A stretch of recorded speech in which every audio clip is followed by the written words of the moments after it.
चलो बच्चे लोग अपन ने लास्ट टाइम कंप्लीट किया था एलिमेंट्स ऑफ ग्रुप 16, 17, 18 में बहुत एक इंपॉर्टेंट पार्ट था जो H2SO4 सल्फ्यूरिक एसिड के बारे में हमने डिटेल में बात की थी।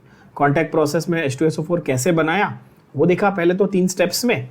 उसके बाद हमने उसकी प्रॉपर्टीज की बात की। यहाँ पर we spoke about its oxidising property, its dehydrating property which was very very important, its acidic nature and its various reactions with metals and non-metals and its uses, है ना। सल्फ्यूरिक एसिड के बारे में ये काफ़ी सारे डिटेल में हमने डिस्कशन किया था। We then went to chlorine, just chlorine का हमने इंट्रोडक्शन कंप्लीट किया था, वहाँ से अपने को कंटिन्यू करना है। So let's recap that. Chlorine का डिस्कवरी किसने किया था? स्कील ने। उसका नाम किसने दिया था? डेवी ने। और क्लोरीन बनाने का प्रोसेस किसने बताया था? डीकन, है ना। ये तीन अलग अलग नाम मैंने आपको बताए थे कि आपको याद करने, ठीक है बच्चों। And he named the name chlorine was given basically because of its greenish colour, है ना, greenish yellow colour. Now as with any other element we are going to first talk about its preparation में भी same फंडा, वही पहले laboratory फिर industrial level, इस तरह से, है ना। तो प्रेपरेशन ऑफ क्लोरीन में पहला है मैंगनीज डाइऑक्साइड प्लस HCl। तो देखो HCl को किसी भी ऑक्सीडाइजिंग एजेंट के साथ ले लो आप। HCl को क्या करो, किसी भी ऑक्सीडाइजिंग एजेंट के साथ ले लो तो आपको क्या मिलेगा? क्लोरीन मिलेगा। जैसे कि मैंगनीज डाइऑक्साइड के साथ आपने लिया तो आपको MnCl2 प्लस 2H2O मिलेगा, राइट। पोटेशियम पर मैंगनेट के साथ लिया आपने तो KCl, MnCl2 और क्लोरीन मिलेगा, राइट ना। Again you must be wondering कि सर हम ये रिएक्शन रट्टा मारे क्या? तो भाई रट्टा नहीं मारना है। जैसे पिछली बार सल्फ्यूरिक एसिड के साथ सिखाया था वैसे यहाँ पर भी सिखा देता हूँ। आप उसको हटा दो, चलो आप समझो आपको आता ही नहीं, सिर्फ आपको एक रैंडम ऐसा दे दिया कि भाई मैंगनीज डाइऑक्साइड का रिएक्शन HCl के साथ हो रहा है, ऐसा सवाल आ गया एग्जाम में, तो आप क्या करोगे? आप ऐसे सोचोगे कि देखो यार ये रहा मेटल, क्या है ये? मेटल। मेटल का हमेशा हैलोजन के साथ ही जाने का टेंडेंसी होगा, बरोबर बोल रहा हूं बच्चों। तो आप क्या करो, मेटल का क्लोराइड सॉल्ट बना दो। मेटल का क्या बना दो? क्लोराइड सॉल्ट बना दो। अभी मैंगनीज का तो स्टैंडर्ड वैलेंसी 2 होता है, सबको मालूम है, तो MnCl2 मैंने बना दिया, ठीक है। अब बचा क्या? H2O plus Cl2 directly, H2O plus Cl2। तो H2O प्लस Cl2 किसी भी ऑक्सीडाइजिंग एजेंट का एसिड के साथ रिएक्शन हो रहा है, तो मतलब HCl के साथ रिएक्शन हो रहा है, तो H2O प्लस Cl2 तो निकलेगा ही निकलेगा। बस आपको ये जज करना है ना कि ये क्या बनने वाला, तो भाई वो मेटल का क्लोराइड सॉल्ट बनेगा। जैसे वहां पर क्या बताया था? मेटल का सल्फेट सॉल्ट बताया था, याद है सबको ये, सल्फ्यूरिक एसिड के साथ में। तो यहाँ पर क्या किया आपने? क्लोराइड सॉल्ट बनाया। ऐसा और एक एग्जाम्पल है, देखो आपके पास KMnO4 है, बताओ कितने मेटल दिख रहे हैं? एक पोटेशियम एक मैंगनीज, तो बनाओ दोनों का क्लोराइड सॉल्ट। देखो KCl भी बनेगा, MnCl2 भी बनेगा और H2O भी बनेगा और क्लोरीन भी बनेगा। कितना इजी है बोलो, यस और नो। सिर्फ बैलेंस कर लिया, आंसर आ गया। बात जा रही है भेजे में। तो आपको at any point of time इसको रट्टा मारने की जरूरत नहीं है। The fundamental idea remains the same कि मेटल है और स्ट्रॉन्ग आपके पास, इसको आप HCl के साथ रिएक्ट करो, आपके पास हैलोजन है, तो मेटल और हैलोजन का स्ट्रॉन्ग बॉन्डिंग होना ऑब्वियस बात है बच्चों। क्या ये बात आपके दिमाग में जा रही है? यस। तो इसीलिए इसको अपन लॉजिकली याद करेंगे बहुत ही सिंपल तरीके से। तो इस तरह से दोनों एग्जांपल हमारे हो गए, that is formation of chlorine. Again balancing को रटना नहीं, बैलेंसिंग आप कर सकते हो आराम से, कोई टेंशन नहीं। Then you have can also be prepared by the action of concentrated H2SO4 on a mixture of sodium chloride and manganese dioxide. तो this is the slightly unique one, this is slightly different. अब बोलोगे manganese dioxide है, ठीक है, तो उसका concentrated sulphuric acid के साथ में कैसा रिएक्शन हो रहा है? तो technically it's the same reaction that is happening. Note here, यहाँ पे नोट करना बच्चों, ये वाले रिएक्शन को नोट कर लिया आपने, ये तो आपको आ गया। इसको देखना और यहाँ पर सेकेंड स्टेप में जो रिएक्शन हो रहा है इसको देखना, क्या ये सेम नहीं है? सेम है ना? तो आप बोलोगे हाँ ये तो एग्जैक्टली सेम ही है। अच्छा, तो यहाँ पे हुआ ये बॉस कि आप H2SO4 को NaCl के साथ रिएक्ट करके इनडायरेक्टली पहले HCl क्रिएट कर रहे हो। समझो क्या कर रहे हो आप? H2SO4 को NaCl के साथ रिएक्ट करके इनडायरेक्टली आप क्या क्रिएट कर रहे हो? आप क्या मैन्युफैक्चर कर रहे हो? HCl कर रहे हो, और फिर उस HCl को MnO2 के साथ रिएक्ट कर रहे हो। तो क्या बोलोगे, क्या है ये सर, क्या है, मजाक है क्या? सेम ही तो हुआ ना रिएक्शन यार, सिर्फ एक स्टेप ऐड कर दिया। अच्छा, क्या वो एक स्टेप भी आपके लिए नया है क्या? नहीं, वो एक स्टेप आपको पिछले लेक्चर में मैंने सिखाया था, किया था हमने ये एज इट इज। कुछ नया कर बता रहा हूं क्या? क्या बताया था, याद करो। Salt of acid plus H2SO4 gives bisulphate salt plus HCl। Acid generate हुआ ना, HCl, ये रहा, और यही रिएक्शन उठा के यहां पे कॉपी पेस्ट कर दिया। आप बोलोगे यार ये तो मजाक है, सही है ना? देखो सेम टू सेम रिएक्शन है कि नहीं बच्चों? And the funny part is you did not even need to, मतलब ऑफ कोर्स ये लोग को क्वांटिटी उतनी चाहिए इसलिए, बट आपको ये 4 4 4 4 लिखने की जरूरत थी क्या? बैलेंस्ड है ना वैसे भी, चेक कर लो। हाँ, ऑलरेडी बैलेंस्ड है। वो 4 उन्होंने इसलिए लिखा बिकॉज फाइनल रिएक्शन में आपको उतनी रिक्वायरमेंट, ऐसा है MnCl2 के लिए, है ना? क्योंकि यहां पर देखो इधर 2 क्लोरीन और इधर 2 क्लोरीन, तो 4 चाहिए ना, तो इसलिए ये 4 NaCl, और इसलिए सब जगह 4 लिखा है। क्या ये दिमाग में जा रहा है? तो बहुत ही इजी रिएक्शन है, और सेम टू सेम रिएक्शन मैंने आपको पिछले सेशन में भी करवाया। यहाँ पे रेड से मैंने बॉक्स कर दिया है, और यहाँ पे ये तो रिएक्शन, ये जो दोनों रेड बॉक्स कर दिए मैंने, इन दोनों को कंबाइन कर दो और ये बन गया। ये तो बड़ा आसान है यार।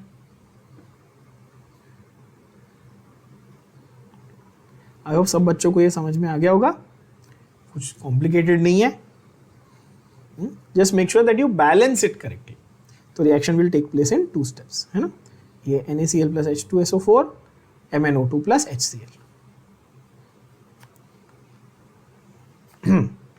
तो ये हुआ हमारा लेबोरेटरी मैन्युफैक्चर मेनली। अब यहां पर थोड़ा सा लार्जर स्केल पे करना है, तो कैसे करेंगे भाई? तो manufacture of chlorine, again deacons process बता दिया था, नाम बता दिया था मैंने। डीकन्स प्रोसेस सबको मालूम है ना? हेबर्स, ऑसवाल्ड्स, कॉन्टैक्ट और डीकन, ये 4 आपको याद कर ही लेने हैं। ओके, तो कैसे करते हैं? Oxidation of hydrogen chloride by atmospheric oxygen. तो यार HCl लेके ऑक्सीडाइज करो, तुम MnO2 से ऑक्सीडाइज करो तो भी चलेगा, KMnO4 से करो तो भी चलेगा, या डायरेक्ट एटमॉस्फेरिक ऑक्सीजन से करो तो भी चलेगा। हम बोलोगे ठीक है भाई, हम एटमॉस्फेरिक ऑक्सीजन ले लेते हैं, तो HCl plus O2 give Cl2 plus H2। क्या घूम फिर के वही बात हो गई? क्या डिफरेंस आया? बस वही, मेटल का सॉल्ट नहीं आया। अगर MnO2 होता तो मेटल का सॉल्ट आता, वो नहीं है, जरूरत भी नहीं है अपने को यहाँ पे, है ना? मेन क्या है यहाँ पे, कैटलिस्ट कौन है बॉस? CuCl2 हमारा कैटलिस्ट है। ठीक है बच्चों? Then you have electrolysis of brine. Brine तो मैंने आप लोगों को ऑलरेडी पढ़ाया हुआ है, क्या होता है? तो brine basically aqueous NaOH solution होता है ना? NaOH का, सॉरी NaOH नहीं, क्या बोल रहा हूँ मैं, NaCl का सॉल्यूशन है ना? सॉल्ट का सॉल्यूशन जो है उसको अपन क्या बोलते हैं? नमक का पानी, बेसिकली उसको क्या बोलेंगे? ब्राइन, है कि नहीं? 10% NaCl सॉल्यूशन को अपन ब्राइन बोलते हैं। ठीक है, जिनको नहीं पता उनके लिए बता रहा हूं। कोई पूछेगा ब्राइन क्या होता है तो क्या बोलोगे? It is 10% NaCl solution. ठीक है बच्चों? अच्छा, कॉन्सेंट्रेटेड फॉर्म में दिया है लोग ने, ओके नहीं, हाँ तो ये कॉन्सेंट्रेटेड फॉर्म में रहेगा, ठीक है, नॉट 10% वाला। तो brine is basically aqueous NaCl solution. Okay, तो NaCl का जब एक्वस सॉल्यूशन बनाओगे तो सबसे पहले क्या होने वाला है? आयोनाइजेशन, Na+ अलग हो जाएगा, Cl- अलग हो जाएगा। इस प्रोसेस को हम क्या बोलते हैं? इसको हम डिसोसिएशन बोलते हैं बच्चों। डिसोसिएट हो गए आयॉन्स, या फिर आयोनाइजेशन भी बोल सकते थे। डिसोसिएशन और आयोनाइजेशन भी बोल सकते थे। अब क्या होगा? कैथोड और एनोड पे रिएक्शन अलग अलग होंगे, क्योंकि इलेक्ट्रोलिसिस हो रहा है ना, तो कैथोड है और एनोड है आपके पास। कैथोड पे हमेशा गेन ऑफ इलेक्ट्रॉन होगा, एनोड पे हमेशा लॉस ऑफ इलेक्ट्रॉन होगा। कैथोड पे हमेशा गेन, एनोड पे हमेशा लॉस। कैसे याद करने का? एक ट्रिक बताता हूं। Remember it like this, LOAN। कैसे याद रखेंगे? Loan, LOAN। ट्रिक है, बहुत अच्छी ट्रिक है, याद रहेगा। देखो क्या बोलता है वो, loss of electron which is oxidation will happen at anode which is negative electrode. कितना इजी है रिमेंबर करने को? बोलो हाँ कि ना? इजी। LOAN, loan. है ना। वैसे भी अपने से कोई उधार लेता है तो अपन जल्दी भूलते नहीं ना, अपन गरीब लोग हैं, तो बस लोन कैसे भूलोगे, है कि नहीं। तो लोन यानी कि लॉस होगा, लॉस ऑफ इलेक्ट्रॉन होगा, which is called oxidation, which will happen at anode which is negative electron. तो एनोड पे लॉस होगा तो कैथोड पे गेन होगा। तो आपको अभी समझ में आ गया। अच्छा, कौन गेन कर रहा है भाई, वाटर मॉलिक्यूल गेन कर रहा है to become to OH minus, Na और OH, Na प्लस था ना ऑलरेडी, यहां से क्या मिला था, Na प्लस मिला था, तो ये Na और OH मिल जाएंगे साथ में, तो NaOH बन जाएगा।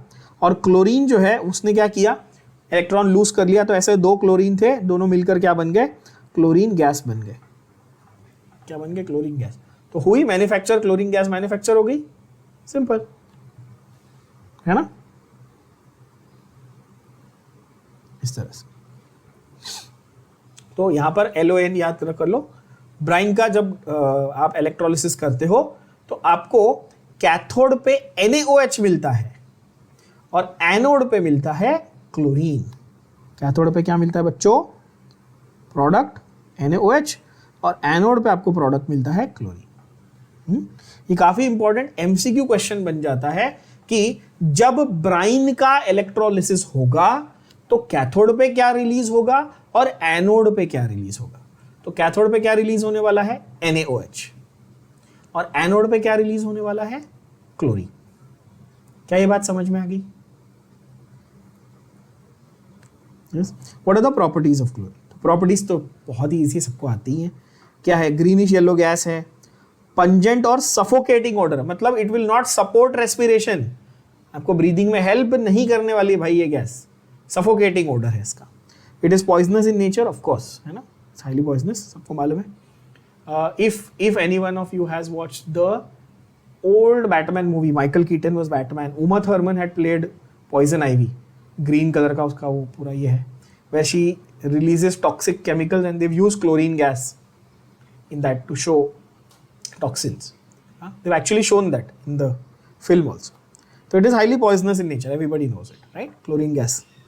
Then you have can be easily liquefied into a liquid which boils at 293 Kelvin. Boiling point मैंने आपको पहले भी बता चुका हूँ कि जितने भी ये बॉइलिंग पॉइंट, मेल्टिंग पॉइंट के वैल्यूज हैं, सारे आपको थियरी के पॉइंट ऑफ व्यू से याद करना जरूरी नहीं है, but MCQ point of view definitely they will ask you standard boiling points and melting points of various substances. ठीक है, उसमें बहुत लिमिटेड दिए हैं आपको, आपके सिलेबस में बहुत कम है, तो उतने याद कर लेना।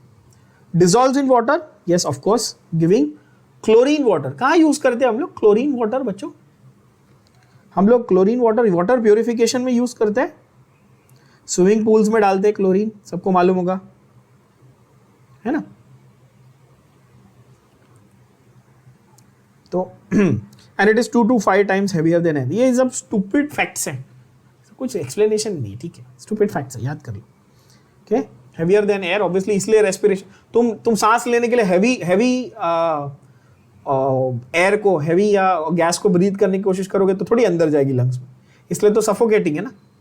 हल्की एयर होती या हल्का गैस होता तो क्या होता है, इजीली लंग्स में चला जाता, तो उससे आप सफोकेट नहीं होते हो। इसलिए हवा में नाइट्रोजन है तब तक ठीक है, सांस ले पा रहे हो, लेकिन हैवी गैसेस आ जाएगी तो क्या हो जाएगा, नहीं सांस ले पाओगे। लॉजिकल बात है। सेम में हमारा केमिकल पर, तो फिजिकल प्रॉपर्टीज हुई, अभी केमिकल पे जा रहे हैं। रिएक्शन विद मेटल्स, स्टैंडर्ड तरीका है केमिकल प्रॉपर्टीज को जज करने का, metal, non metal, hydrogen, water, सबके साथ करेंगे फटाफट। चलो, chlorine reacts with metals to form chlorides. ओहो, क्या मतलब, वाह, क्लोरीन विल फॉर्म क्लोराइड्स। तो सर क्या रॉकेट साइंस बता दिए, मतलब मजा ही आ गया। तो reaction with metals, chlorine will always form metallic chlorides. अच्छा, वो मेटालिक क्लोराइड कैसे बनाओ, कैसे जज करोगे, तो depending on the valency of the metal, है कि नहीं। सपोज आपको मैं बोलता अच्छा बेरिलियम का क्लोराइड बनाओ, तो आप क्या बोलते, BeCl2, क्योंकि आपको पता है ना बेरिलियम ग्रुप 2 का एलिमेंट है, सही बोल रहा हूँ। बोरॉन का बनाओ तो आप बोलते हैं BeCl3, आपको पता है बोरॉन ग्रुप 13 का मेटल है, और मेटल मतलब एलिमेंट है, राइट। कोई रॉकेट साइंस तो है नहीं इसमें, बहुत ईजी चीज़ है ये। अब कुछ बच्चे ये डाउट जरूर लिखेंगे, एक बच्चा तो होता ही हर क्लास में जो ये डाउट लिखे आता है, सर Fe+Cl2 मेरे को FeCl2 बनाने का है, तो बना सकते हैं क्या। हाँ, आयन का वेरिएबल वैलेंसी होता है, बनाना, क्या प्रॉब्लम है, कोई दिक्कत नहीं भाई, आयन में वेरिएबल वैलेंसी होती है, फेरस भी होता है, फेरिक भी होता है, अलाउड है ना, चलेगा, यस, नो प्रॉब्लम, बिंदास बनाओ, कोई दिक्कत नहीं बच्चों। ये सब चीज़ों के ऊपर माथा फोड़ी नहीं करने का, अपना एफर्ट और एनर्जी वेस्ट नहीं करने का, सर रीड करने का, आगे बढ़ने का, इजी चीज़ें हैं। चलो, reaction with non metals, phosphorus sulphur, S2Cl2, S2Cl2 is what, हाँ ऑफ कोर्स। तो यहाँ देखना बच्चों कि अगर ये 2 और 2 ऐसा है तो मैं इसको कैंसिल कर सकता हूँ ना, टेक्निकली तो ये HCl नहीं हो गया, आप बोलोगे हाँ, तो अगर S2Cl2 बोलना था तो मैं इसको नाम बोलता डाई सल्फर डाइक्लोराइड। समझ रहे हो कि नहीं समझ रहे हो यार, इजी नाम है ना, डाई सल्फर डाइक्लोराइड, समझ रहे हो। लेकिन अगर मेरे को ये 2 कैंसिल करके लिखना होता तो भी वैलिड है, कोई प्रॉब्लम नहीं है। तो आप उसको क्या बोलते हैं, सल्फर मोनोक्लोराइड, क्या बोलते हैं, सल्फर मोनोक्लोराइड बोल देते। क्या ये बात समझ में आ रही है आप लोग बच्चों। और ये तो फेमस है, ये तो सबको मालूम है ना, फॉस्फोरस क्या, फॉस्फोरस ट्राई क्लोराइड, PCl5 भी होता है ना, PCl5 भी होता है कि नहीं। तो अगर समझो आपको एग्जाम में ऐसा पूछ दिया, समझो P4 + Cl2, तो आपको ये कंफ्यूजन होगा क्या कि मैं PCl3 लिखूं कि PCl5 लिखूं, होना चाहिए ना, राइट बच्चों। बोलो सर यहाँ पे सिंपल रिएक्शन लिखा है, आप खाली फोर्ड क्यों कॉम्प्लिकेट कर रहे हो, बट होना चाहिए ना, जेन्युइन सवाल है। मैं PCl3 लिखूं कि PCl5 लिखूं, तो द आंसर इज आप PCl3 लिखोगे, ठीक है। पर अगर मैं ये एक्सेस लिख दूं तो फिर आप क्या करोगे, तो आप PCl5 लिखोगे, सीधी बात है। या फिर अगर आप हीट लिख दो तो भी आप PCl5 लिखोगे। जब आपका ज़्यादा पता है कि ज़्यादा एनर्जी है, ज़्यादा बॉन्ड्स ब्रेक होने वाले हैं, ज़्यादा क्लोरीन सप्लाई किया है, तो आप PCl5 लिखोगे। Otherwise standard reaction is phosphorus plus chlorine give PCl3। Are you all understanding this? Yes. Affinity for hydrogen, है ना, क्लोरीन की affinity for hydrogen, of course it has great affinity for hydrogen to form HCl। अच्छा, note, please note, please note, please note, बहुत बहुत बहुत important. HCl को मैं क्या बोलूं, हाइड्रोक्लोरिक एसिड बोलूं कि हाइड्रोजन क्लोराइड बोलूं, कि दोनों बोल सकता हूं। ये बहुत बेसिक चीजें हैं जो बहुत सारे बच्चों को नहीं आती, मैं आपको फिर भी सिखा रहा हूं। अगर आपको आती है बहुत अच्छी बात है, नहीं आती तो सीख लो। हाइड्रोजन क्लोराइड बोलूं या हाइड्रोक्लोरिक एसिड बोलूं HCl को, कि दोनों बोल सकता हूं, both are valid, both are correct. सोचने वाली बात है। अगर HCl गैसियस फॉर्म में है ना, तो वह HCl हाइड्रोजन क्लोराइड है। जब आप उसको लिक्विफाई करके लेबोरेटरी रिएजेंट की तरह यूज कर रहे हो ना, जब वो लिक्विड फॉर्म में ना, तब आप हाइड्रोक्लोरिक एसिड ये वर्ड यूज करते हो। तो अपन लैब में उसको HCl बोलते हैं, हाइड्रोक्लोरिक एसिड, बरोबर, क्योंकि अपने को वो बीकर में देता है ना, वो ऐसा अपन टेस्ट ट्यूब में डाल के एक्सपेरिमेंट करते हैं, बरोबर। तो अपन हाइड्रोक्लोरिक एसिड बोलते हैं। बट जब वो गैस फॉर्म में बन रहा है ओरिजिनली, तो उसका नाम क्या है, हाइड्रोजन क्लोराइड है। फर्क समझ में आ रहा है? Hope so. बहुत बेसिक डिफरेंस है। तो यहां पर H2 + Cl2 जो ओरिजिनली बन रहा है, ये एक्चुअली गैसियस स्टेट में बनता है, ये एक्चुअली गैसियस स्टेट में बनता है। तो इसका नाम एक्चुअली हाइड्रोजन क्लोराइड होगा। नाम क्या होगा, हाइड्रोजन क्लोराइड। आई होप ये क्लियर हुआ सब बच्चों को? यस। तो it has very high affinity for hydrogen, of course, ये प्रूव हो गया। Then you have reaction with ammonia, HCl का रिएक्शन विद अमोनिया। अच्छा सोचो, अमोनिया क्या है, एसिड है कि बेस? लोन पेयर है ना नाइट्रोजन पे, तो एसिड है कि बेस है? अमोनिया कैसा है भाई? तो अमोनिया तो हाईली बेसिक होता है।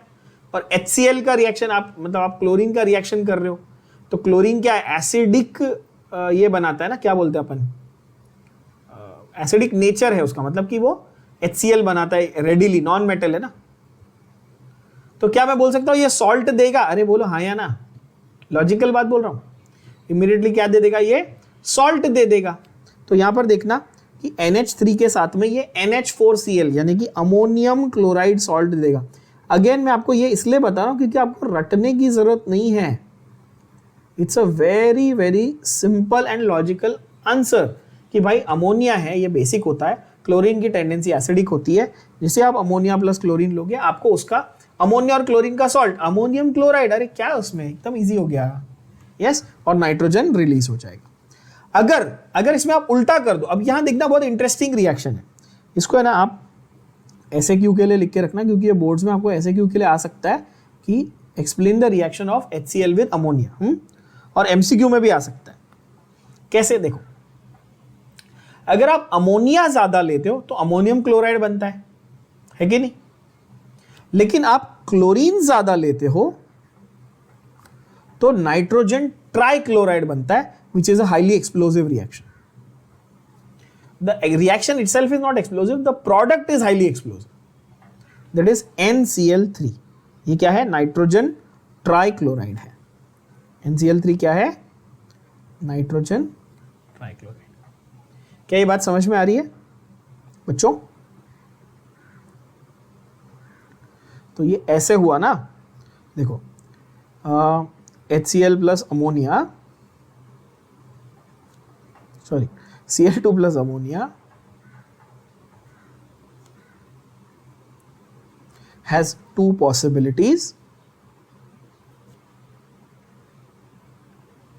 एक में अमोनिया एक्सेस, एक में क्लोरीन एक्सेस। अमोनिया एक्सेस होगा तो कोई चिंता नहीं है, क्यों, प्रोडक्ट क्या बनेगा, NH4Cl बनेगा, और क्लोरीन एक्सेस होगा तो बहुत चिंता की बात है, क्यों, प्रोडक्ट क्या बनेगा, NCl3 बनेगा, और ये कैसा है,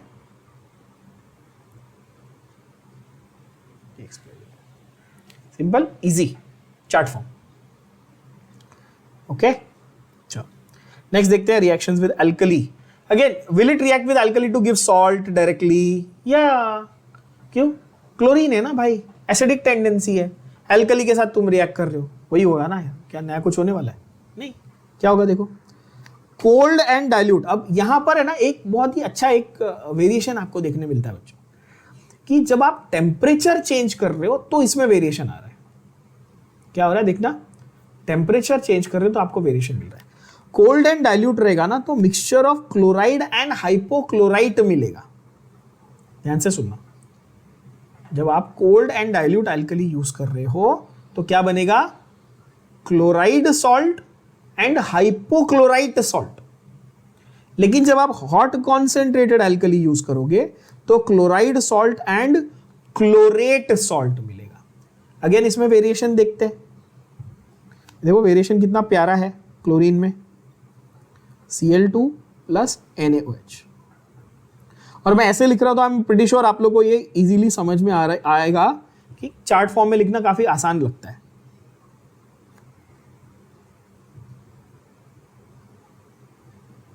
इस तरह से, तो पहले अगर हम लोग देखें कि कोल्ड एंड डाइल्यूट कंडीशन है किसकी, NaOH की, और यहां पर हॉट एंड कॉन्सेंट्रेटेड कंडीशन है किसकी, NaOH की। अब इसमें एक शाना जरूर पैदा होगा जो पूछेगा sir what if it is cold and concentrated. नहीं बनता ऐसा क्वेश्चन, दिया है ना तुम्हारे टेक्स्ट बुक में, ऐसा क्वेश्चन बनेगा, कोल्ड विथ कॉन्सेंट्रेटेड नहीं बनाएगा वो, चिंता मत करो, जो दिया है वो पढ़ो, जो नहीं दिया है उस पर बहुत ज्यादा दिमाग लगा के PhD मत करो, ठीक है। ओके बच्चों, ये हम लोग अभी स्टेट बुक लेवल पे पढ़ रहे हैं ना, तो यहां पर वेरिएशन उतने नहीं बनते, स्टैंडर्ड रिएक्शंस दिए, स्टैंडर्ड तरीके से पूछे जाते हैं। I hope I am very clear on this, yes.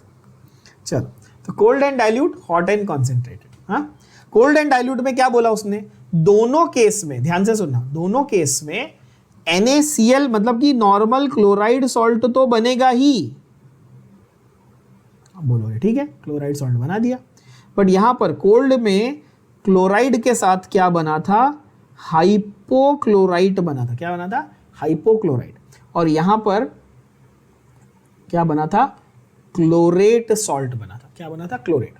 Now please understand, I don't want you to रट्टा मारो दिस, बिकॉज मैंने बहुत ट्रबल लेके आप लोगों को हाइपोक्लोरस, क्लोरस, परक्लोरस ये सारे एसिड मेहनत करके सिखाए हैं, फिर आप आगे बोलोगे ना सर मैंने रट्टा मारा तो मैं थप्पड़ मारूंगा तुमको, मैंने इतने मेहनत से तुमको सिखाया एसिड्स, तो उसका यूज करो ना। देखो, अच्छा, क्या हमने, जिनको याद नहीं उनके लिए 2 मिनट लेके रिवाइज कराता हूं। क्या हमने HClO, HClO2, HClO3, HClO4 ये चारों एसिड देखे थे? बोलो हाँ कि ना। इसका नाम क्या था? हाइपोक्लोरस। इसका नाम था क्लोरस। इसका नाम था क्लोरिक। और इसका नाम था परक्लोरिक। करेक्ट है। और मैं तुम लोग को डे 1 से सिखा रहा हूं कि जब आपको सॉल्ट बनाना है तो IC हटाओ और ATE लगाओ, बरोबर है? तो क्लोरेट, परक्लोरेट, OUS हटा के क्या लगाएंगे? ITE लगाएंगे। OUS हटा के क्या लगाएंगे? ITE। समझ रहे हो? तो हाइपोक्लोराइड, क्लोराइड, क्लोरेट, परक्लोरेट। कैसे? H हटाने के बाद। कितना आसान है ये, कोई रॉकेट साइंस है क्या? अब बताओ, यहां पर ये वाला है ClO3, देखो, अरे मैंने रॉन्ग लिख दिया, ClO3 है, सॉरी, ClO3 है ना, क्या है? हाँ ClO3, करेक्ट, सही तो लिखा, ClO3। क्या यहां पर ये है? देखो ClO3 ये रहा, तो नाम क्या है? देखो, क्लोरेट सॉल्ट। अब गया दिमाग में? कोई रट्टा मारने की जरूरत थी क्या? नहीं, है ना? हाइपोक्लोराइड, हाइपोक्लोराइड देखो, OCl है ना, OCl देखो, है कि नहीं हाइपोक्लोराइड? तो रट्टा मत मारो, तुमको एक एसिड डिटेल में सिखाया, वहां से डिराइव करो, ठीक है बच्चों? और जिनको याद नहीं वो एसिड वाला जाके एक बार वापस रीड करो वो पार्ट, अभी रिवाइज भी करा दिया तुरंत बैठे बैठे। चलो, तो NaCl तो बनेगा ही बनेगा, यहां पर भी NaCl बनेगा। अब इसके साथ में हाइपोक्लोराइट बनता है, यानी कि NaOCl, और इसके साथ में क्लोरेट सॉल्ट बनता है NaClO3। नाम लिख लो फटाफट, क्या है? Sodium chloride. ये तो पता ही है सबको, मतलब ये नहीं पता तो फिर पढ़ाई वढ़ाई छोड़ दो। और ये क्या है? Sodium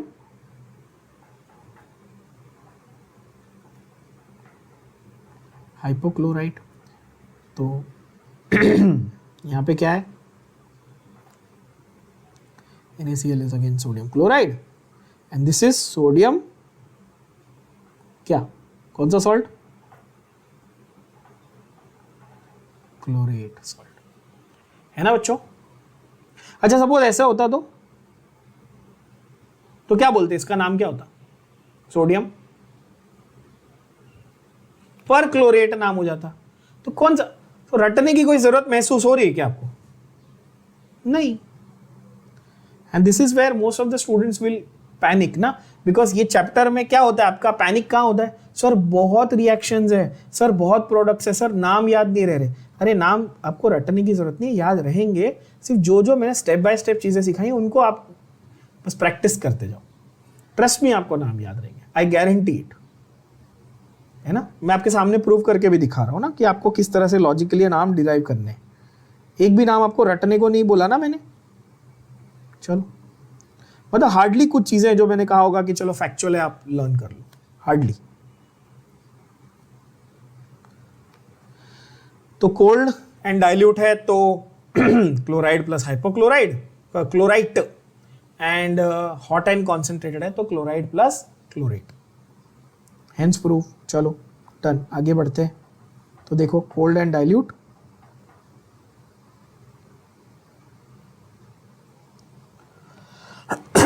sorry, cold and dilute है तो ये है प्लस वाटर ऑफ कोर्स, और हॉट एंड कॉन्सेंट्रेटेड है तो ClO3 प्लस वाटर।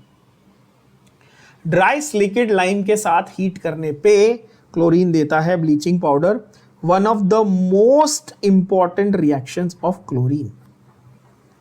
ठीक है, इसको बाजू में लिखो, very very important. In general ये बहुत इंपॉर्टेंट है, मतलब भले थियरी हो या MCQ हो, ये one of the most important reactions है। ठीक है, स्लिकेट लाइम अगर आप लेते हो, स्लिकेट लाइम मतलब कैल्शियम हाइड्रोक्साइड, स्लिकेट लाइम के साथ अगर आप क्लोरीन को रिएक्ट करते हो तो CaOCl द होल ट्वाइस, ठीक है, CaOCl the whole twice plus CaCl2 plus 2H2O, ये स्ट्रक्चर रेडी होता है बच्चों। तो ये स्ट्रक्चर जो उन्होंने वहां पे बनाया हुआ ना molecular formula, CaOCl the whole twice, ये ऐसा दिखता है, ठीक है। चलो ये तो मैं ऐसे ऐसे बना के रख देता हूँ, कोई बात नहीं।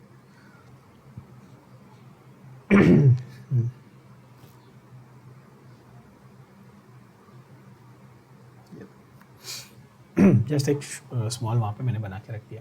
तो ऑब्वियसली यहाँ पर कैल्शियम क्लोराइड भी बनता है साथ साथ, but that is not important. Main is bleaching powder. अच्छा, ब्लीचिंग पाउडर का टेक्निकली फॉर्मूला ये नहीं है, ब्लीचिंग पाउडर का टेक्निकली फॉर्मूला है CaClOCl, बट इसमें से वो डिराइव करना बहुत ईजी है। तो ये मेन रिएक्शन है, ये आपको आ गया तो ब्लीचिंग पाउडर आप इजीली बना लोगे। वेरी वेरी इंपॉर्टेंट रिएक्शन, क्योंकि ब्लीचिंग पाउडर के बहुत सारे यूजेस हैं, अपने को पता है। Mainly for bleaching, that is for removing colour, है ना। अपने घर में अपन ब्लीचिंग पाउडर या ब्लीचिंग लिक्विड ज़्यादातर है ना वो टाइल्स वगैरह धोने के लिए या मार्बल को क्लीन करने के लिए, वाइट करने के लिए यूज़ करते हैं। आपने सबने यूज़ किया होगा या देखा होगा, राइट। चलो next is reaction with hydrocarbon, simple and सबसे इजी, ये हमने 1000 बार किया। हैलोजन डेरिवेटिव चैप्टर अपना हो चुका है ना, किया है ना हमने। Methane plus chlorine in UV light, methyl chloride plus HCl। Does this reaction stop here or does it continue in a chain manner? Continues and becomes what? This reaction keeps continuing and last पे बन जाता है CCl4 plus HCl, है ना। ऐसे ही बन जाता है पूरा, मतलब कि सारे के सारे हाइड्रोजन रिप्लेस हो जाते हैं। तो वो सारी चीज़ें कि मतलब क्लोरीन का फ्री रेडिकल बनता है, हाईली रिएक्टिव है, चेन का इनिशिएशन, इलोंगेशन, प्रोपगेशन, ये पूरा डिटेल में आपको मैंने सिखाया है ऑर्गेनिक में, राइट। इनफैक्ट मैंने HDA के लेक्चर्स भी पोस्ट किए हैं, ऐप पे डाले हुए हैं ना। आई होप आप लोगों ने देखा होगा, अगर आपको याद नहीं है तो रिवीजन करने के लिए वो लेक्चर्स डाले हुए हैं, आपके लिए पोस्ट किए हुए मैंने, राइट। सेम वे आपके पास एल्कीन है, जब एल्कीन के साथ क्लोरीन डाल रहे थे तो एरो पे क्या चाहिए था, तब एरो पे तो यूवी लाइट नहीं चाहिए, तब चाहिए CCl4, एक नॉन पोलर सॉल्वेंट चाहिए रूम टेम्परेचर पे, ये भी हमने देखा हुआ है। तो यहाँ पर बनता था विसिनल डाइहैलाइड, क्या बनता था, विसिनल डाइहैलाइड, यानी कि 1,2 डाइक्लोरोइथेन, सिंपल रिएक्शन। उसके बाद लास्ट बट नॉट लीस्ट हमारा बनता है ऑक्सीडाइजिंग प्रॉपर्टी। भाई क्लोरीन अच्छा नॉन मेटल है, ऑक्सीडाइजिंग एजेंट की तरह काम करेगा, सीधी बात है। तो ये क्या करता है, ferrous to ferric, sulphide to sulphate, ferrous to ferric and sulphide to sulphate में कन्वर्ट कर देता है, डायरेक्ट रिएक्शंस। यहाँ पर क्या है, फेरस सॉल्ट, कैसे पता फेरस सॉल्ट है भाई, तो सल्फेट इज -2 तो आयन विल बी +2, फेरस था, तो यहाँ पे Fe2SO4 द होल थ्राइस, यानी कि अब फेरिक हो गया। क्या हो गया, अभी फेरिक हो गया। It oxidises sulphur dioxide to sulphur trioxide and iodine to iodate, ये वाला आयोडीन टू आयोडेट वाला कई बार रिएक्शन आ चुका है, many a times this has been asked, iodine to iodate वाला रिएक्शन बच्चों, ठीक है, बहुत इंपॉर्टेंट रिएक्शन है। Just 1 second, that is iodine to iodate जो रिएक्शन है वो आपका डायरेक्टली पूछ लेता है। आयोडेट भी कैसे निकालेंगे, याद कर लो, जैसे क्लोरेट निकाला आपने, ClO3 वॉज क्लोरेट, तो IO3 वॉज आयोडेट। कौन सा बहुत बड़ा रॉकेट साइंस है कि नहीं। तो ये क्या होगा, ये आयोडिक एसिड होगा ना बच्चों, क्या होगा ये, iodic, HiO3 will be iodic acid, है कि नहीं, और वही उसी का सॉल्ट बनेगा तो आयोडेट बन जाएगा। कौन सा रॉकेट साइंस है इसमें बताओ, है कि नहीं। एंड ब्लीचिंग प्रॉपर्टी, अभी मैंने कहा था कि वेरी वेरी इंपॉर्टेंट रिएक्शन है कि क्लोरीन से ही ब्लीचिंग पाउडर बनता है। ऑब्वियसली ब्लीचिंग प्रॉपर्टी कैसे है भाई, तो chlorine requires presence of moisture for bleaching. ये काफ़ी इंपॉर्टेंट MCQ पॉइंट हो जाता है, वो select the correct statement and incorrect statement वाला, कि क्लोरीन मॉइस्चर के बिना ब्लीचिंग एक्शन नहीं कर सकता, क्लोरीन मॉइस्चर के बिना ब्लीचिंग एक्शन नहीं कर सकता, ठीक है ना। How does it do the bleaching action? अब ये सवाल आया हुआ है पहले कि भाई क्लोरीन के ब्लीचिंग एक्शन के लिए रिस्पॉन्सिबल कौन है? तो nascent oxygen released from water, the nascent oxygen that is released from where? Release from water molecule. तो एक्चुअली क्लोरीन कर रहा है कि वाटर कर रहा है ब्लीचिंग? असल ब्लीचिंग कौन कर रहा है? असल ब्लीचिंग तो वाटर मॉलिक्यूल का ऑक्सीजन ही कर रहा है ना। जहां भी नेसेंट ऑक्सीजन मिलेगा ना, वहां ब्लीचिंग हो रही है, ऐसा फंडा है। ठीक है बच्चों, तो नेसेंट ऑक्सीजन कहां से निकाल रहा है? वो पानी से निकाल रहा है। तो इस तरह का रिएक्शन हो रहा है। देखो, chlorine plus H2O gives HCl plus HOCl। What is HOCl? hypochlorous acid, and hypochlorous further is because it's very unstable, it directly jumps into HCl and then leaves out the oxygen. So that is why chlorine bleaches organic matter in the presence of moisture to colorless matter. And एक बहुत ही difficult reaction दिया हुआ है, देखो आप, colored matter plus nascent oxygen gives colorless matter, मतलब बहुत difficult reaction. ठीक है, ये वाला आप छोड़ देना, ये बहुत डिफिकल्ट है, आपको याद नहीं रहेगा बच्चों, है ना। एंड आई होप आप गधों को मेरा सार्काज्म समझ में आ रहा होगा। Last but not the least is using, वो बकवास रिएक्शन उसको छोड़ देना। ठीक है, कलरलेस क्या लिखते हैं ये लोग, पागल है क्या? Colourless matter plus oxygen gives colour, coloured matter plus oxygen gives coloured matter, ये कोई लिखने की चीज है? हाँ, कौन लिखता है ये?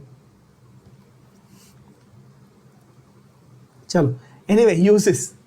तो यूजेस बच्चों ये है कि डायरेक्ट क्वेश्चन है अगेन, ये काफी बार SAQ के फॉर्म में आ जाता है 2 मार्क के लिए। प्योरिफिकेशन ऑफ वाटर कर चुके, bleaching of wood pulp, organic matter है ना वुड पल्प, ये तो लास्ट टाइम एक्सप्लेन भी किया हुआ है कि वुड पल्प एक्चुअली सेल्यूलोज होता है। For paper manufacture and rayon manufacture, cotton as well as textile, सारे ऑर्गेनिक मटेरियल की ब्लीचिंग के लिए ये यूज होता है। Extraction of metals like gold and platinum. Gold and platinum क्यों भाई? क्योंकि ये गोल्ड एंड प्लैटिनम की खासियत क्या है? ये दोनों कौन सी कैटेगरी के मेटल्स हैं? ये नोबल मेटल्स है ना बच्चों। तो नोबल मेटल्स को निकालने के लिए गोल्ड क्लोराइड या प्लैटिनम क्लोराइड यानी कि उनके क्लोराइड सॉल्ट्स को यूज करते हैं। ध्यान से सुनना, मैंने क्या बोला? नोबल मेटल्स को निकालने के लिए आप क्या करोगे? उनके क्लोराइड सॉल्ट्स को यूज करोगे। नेक्स्ट हमारा फेवरेट है, ये तो मैंने बहुत बार बोला, चिपका देना कहीं पे भी, dyes, drugs, manufacture of organic compounds such as CCl4, DDT, बहुत बार DDT के बारे में बताया मैंने। क्या है फुल फॉर्म DDT का? DDT was dichloro diphenyl trichloro ethane, है ना। CHCl3 तो पता ही है आपको, क्लोरोफॉर्म है, सबको मानना। Phosgene COCl2, phosgene is COCl2, tear gas CCl3NO2 and mustard gas is Cl CH2 CH2S CH2 CH2 Cl। ये तीनों आप चाहिए तो गूगल करके देख लेना, ये तीनों बहुत ज्यादा बार सारे के सारे एंट्रेंस एग्जाम, भले आप CET बोलो, JEE बोलो, कोई भी एग्जाम बोलो, सबसे ज्यादा बार ये तीनों पे डायरेक्ट फैक्चुअल क्वेश्चन आया है कि भाई फॉस्जीन की क्या कॉम्पोजिशन है, टीयर गैस की क्या कॉम्पोजिशन है और मस्टर्ड गैस की क्या कॉम्पोजिशन है। तो ये आपको डायरेक्टली लर्न करना पड़ेगा। Phosgene is carbonyl chloride basically, है ना। Tear gas is trichloro nitro, basically nitro form of the chloroform. Chloroform का हाइड्रोजन हटा के नाइट्रो ग्रुप लगा दिया, basically that is tear gas. तो पता है ना आप लोग को, वो राइट्स वगैरह होते हैं तो पुलिस फेंकती है, वो आंसू गैस बेसिकली, है ना। And mustard gas was also highly poisonous, highly toxic gas which was used in the Holocaust. I don't know if you all know about the Holocaust. The Nazi people from Germany, Hitler's Nazi party, they killed a lot of Jews by putting poisonous gas in the chamber. ये मैंने बताया था I think ना last time, Haber's process के बारे में शायद। तो वो मस्टर्ड गैस जो वो बनाते थे ना, मस्टर्ड गैस, वो लोग स्पेसिफिकली वहां पर, वो लोग बहुत सारी गैसेस यूज करते थे वैसे तो, स्पेसिफिकली उनका फेवरेट था मस्टर्ड गैस। और वो मस्टर्ड गैस बनाने के लिए वो लोग ने हेबर्स प्रोसेस को यूज किया था। ये भी आपको ना, जो फर्स्ट वंडर वुमन फिल्म थी ना, पहली वाली गैल गैडोट की, not Wonder Woman 1984, the first one. उसमें वो लोग ने दिखाया भी है लाइक वर्ल्ड वॉर के टाइम पे this whole process of the gas chambers and all being prepared and everything, right. तो मस्टर्ड गैस वहाँ पे यूज होती थी, हाईली पॉइजनस। ये तीनों बहुत ही इंपॉर्टेंट डायरेक्ट एमसीक्यू क्वेश्चन है बच्चों, ये मार्क करके रखना। और सिर्फ डायरेक्ट एमसीक्यू ही नहीं, आपके बोर्ड के एमसीक्यूज में भी या 1 मार्क जो आंसर आते हैं उसमें भी ये पूछा जाता है कई बार।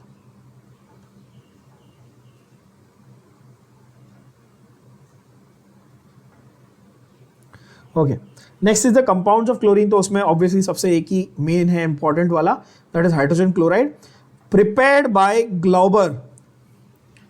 Hydrogen chloride first time was prepared by Glauber in 1648 by heating common salt with sulphuric acid. NaCl को सल्फ्यूरिक एसिड, सेम रिएक्शन ना, NaCl विद सल्फ्यूरिक एसिड क्या बन रहा था, HCl, उसी को यूज भी किया था हमने। डेवी जिन्होंने नाम दिया क्लोरीन का, उन्होंने ये भी बताया कि it is a compound of hydrogen and chlorine.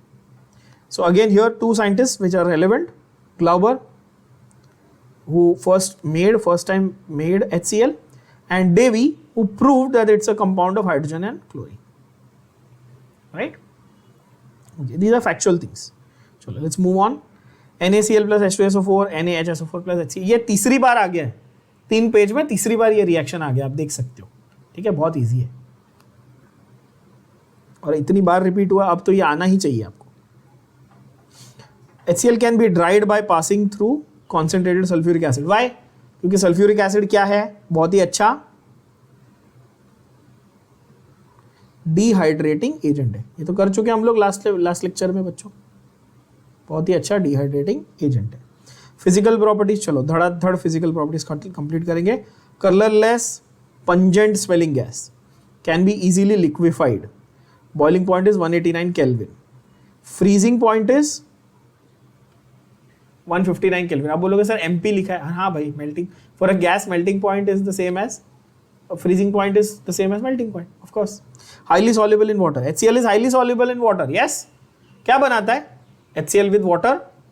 Acid, है कि नहीं? Of course acid ही बनाएगा ना यार, सवाल ही नहीं है। Chemical properties क्या है? Acidic property, hydrogen chloride is highly soluble in water and reacts as follows. तो obviously ये क्या करेगा, H+ दे देगा, तो ये बेसिकली प्रोटॉन डोनेट कर दे, डिसोसिएट होके प्रोटॉन आपको डोनेट कर देता है, हाईली एसिडिक होता है। तो इसकी Ka वैल्यू देखो कितनी है, 10�7, इतना हाईली एसिडिक है ये, 10�7 इसकी Ka value, right. Indicates that it is a strong acid in water. HCl gas was hydrogen chloride, अब मैंने बताया ना, जब आप उसको लिक्विफाई करके या सॉल्यूशन बना के यूज कर रहे हो तो वो बहुत ही स्ट्रॉन्ग एसिड की तरह काम करता है, ठीक है बच्चों। Then you have reaction with ammonia, of course, तब इसमें तो कौन सा ही रॉकेट साइंस है। मेन ये है कि NH4Cl कैसा दिखता है बच्चों, तो NH4Cl दिखता है in the form of white fumes. NH4Cl यानी अमोनियम क्लोराइड जो सॉल्ट है वो कैसा दिखेगा आपको, it takes the form of white, dense white fumes, है ना, ऐसे डेंस धुआं होता है वाइट कलर का, वो बेसिकली अमोनियम क्लोराइड सॉल्ट है। तो HCl विद अमोनिया, क्यों भाई, acid plus base give salt, simple ना, वाटर है ही नहीं यहाँ पे, नोटिस करना, वाटर नहीं है। रिएक्शन विद नोबल मेटल्स, देखो नॉर्मली नोबल मेटल को नोबल मेटल क्यों कहते हैं बच्चों, ये बताओ, नोबल मेटल को हम लोग नोबल मेटल क्यों कहते हैं? तो आप बोलोगे सर वो कम रिएक्टिव होते हैं, जैसे कि प्लेटिनम हो गया, पैलेडियम हो गया, सिल्वर हो गया, गोल्ड हो गया, सब कम रिएक्टिव होते हैं ना, इसलिए उनको नोबल कहते हैं। पर HCl जो है ना, उसको जब आप HNO3 के साथ मिक्स करो तो एक भयंकर एसिड बनता है जिसका नाम है एक्वारेजिया। ध्यान से सुनना, क्या बोला मैंने, HCl 3 पार्ट्स, HNO3 1 पार्ट, जब आप मिक्स करते हो तो बनता है एक कॉम्बिनेशन जिसका नाम है क्या, इसका नाम है एक्वारेजिया। क्या नाम है बच्चों, एक्वारेजिया। अच्छा, इसके साथ साथ एक और एक्स्ट्रा इंफॉर्मेशन भी लिख के रख देना, ये वैसे बहुत बार ऑर्गेनिक में करा चुका हूं, HNO3 प्लस H2SO4 का कॉम्बिनेशन को क्या बोलते हैं?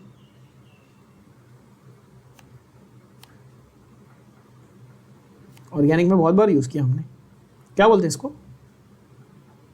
नाइट्रेटिंग मिक्सचर, है ना। जब नाइट्रिक प्लस सल्फ्यूरिक साथ में मिक्स करते हो तो क्या बोलते हो उसको, नाइट्रेटिंग मिक्सचर बोलते हैं। और 3:1 रेशियो में, ध्यान से सुनना, क्या 3:1 रेशियो में HCl:HNO3 ऐसा मिक्स करते हो तो उसको क्या बोलते हैं, एक्वारेजिया बोलते हैं। क्या ये समझ में आ रही बात? 3:1 रेशियो में HCl to HNO3 मिक्स करते हो तो उसको एक्वारेजियो बोलते हैं। और एक्वारेजिया इसलिए सिग्निफिकेंट है because even the noble metals like gold and platinum get dissolved in aqua regia. अब ये देखो, अब आपको समझेगा, समझा कि नहीं समझा ये वाला पॉइंट, गोल्ड एंड प्लैटिनम है ना, इसलिए तो gold and platinum get dissolved in aqua regia. Again this becomes a very relevant MCQ point.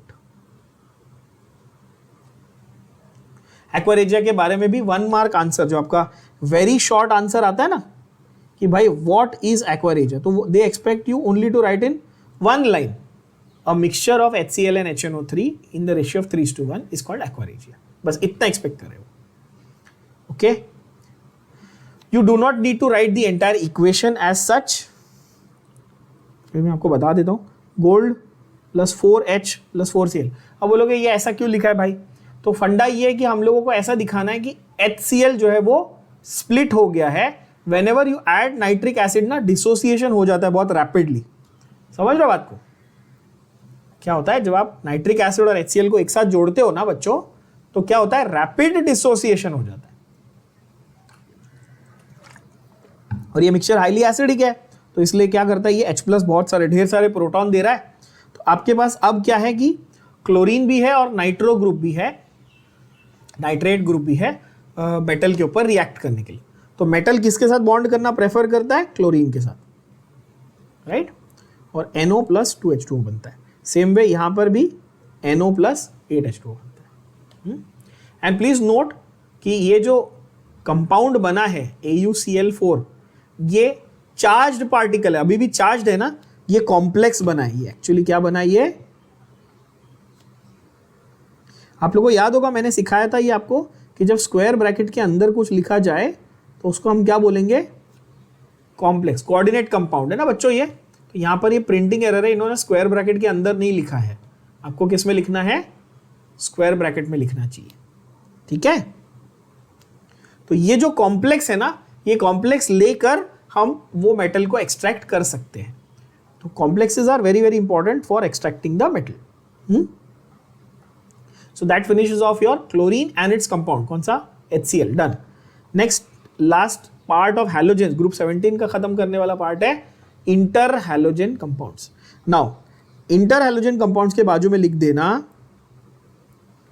Sure question in the exam.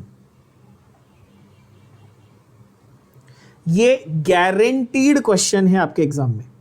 ये नहीं आया ना इंटरहैलोजन में से, अगर आपके एंट्रेंस या बोर्ड दोनों में से नहीं आया ना, तो आप जो बोलो हार जाओ, ठीक है। ये मैं शर्त लगा के बोल सकता हूं कि इसमें से क्वेश्चन आएगा, इतना इंपॉर्टेंट है ये, गारंटीड क्वेश्चन है। एवरी सिंगल ईयर इस सेक्शन में से एक क्वेश्चन आता ही आता है, आइदर अ शॉर्ट नोट और an MCQ in your boards और MCQs इन योर CET, और इनफैक्ट बोथ बोर्ड्स और CET दोनों में इंटरहैलोजन का गारंटीड क्वेश्चन होता है। आप ये कंफर्म कर सकते हो, पिछले कितने भी 10 साल के पेपर उठा के देख लो, 20 साल के पेपर उठा के देख लो, क्वेश्चन आने वाला है, ठीक है। चलो अब फंडा क्या बोलता है ये देखते हैं जरा। इंटरहैलोजन ये वर्ड कहां से आया भाई, इंटरहैलोजन, दो हैलोजन के बीच में कंपाउंड बन रहे हैं, नाम से तो पता चल गया ये बच्चों, है कि नहीं। तो ये क्या करते हैं, देखो यार हैलोजेंस की टेंडेंसी क्या है, आप मेरे को पहले ये बताओ। हैलोजेंस की टेंडेंसी ये है, एक्स की टेंडेंसी ये कि वो हाइड्रोजन के साथ मिलके HX बना दे फटक से, HCl, HBr, HI, HF, बरोबर है, ये तो वो करेगा। दूसरा वो स्ट्रॉन्ग मेटल्स के साथ में रिएक्ट करेगा, क्योंकि हैलोजन है तो वो मेटल के साथ रिएक्ट करके पॉजिटिव नेगेटिव सॉल्ट बना के अपना काम कर लेगा, ये भी सही है। एक और सेट ऑफ कंपाउंड्स है जो इंटरहैलोजन कंपाउंड्स है, जो बहुत इंपॉर्टेंट सेट है। यहां पर होता क्या है कि दो हैलोजन आपस में ही रिएक्ट कर लेते हैं।